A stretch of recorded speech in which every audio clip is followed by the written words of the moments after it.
Salam aleykum. Demək burada deməli baxırıq ki, metan 2 moldur, azot 1 moldur, X 1 moldur. Yazaram 2 vurulsun 16, üstəgəl 1 vurulsun 28, üstəgəl 1 vurulsun X aşağıda molların cəmi, yəni 4.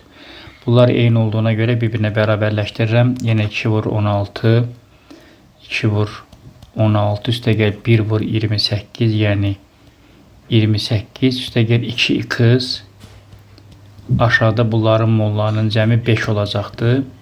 Bu deməli 32 üstəgələ 28 60 eləyir. 60-ı 5-ə vuranda 300 üstəgəl 5x bərabərdir. 32 ilə 28 yenə 60 eləyir. 60-ı 4-ə vuranda 240. Bu da deməli 8x eləyir. Buradan 60 bərabərdir 3x, x buradan bərabərdir 20. Mən tapdım ki, x-in maliyyə kütləsi 20 oldu. İndi buna uyğun olaraq axırıncını işləyirik. 1 vurulsun 16, 2 vurulsun 28, üstəgəl 1 vurulsun x-i mən 20 tapmışam. Aşağıda bunların cəmi 4, 16 üstəgəl 56 üstəgəl 20 bölünsün 4. Doğru cavab deməli 23 eləyəcək.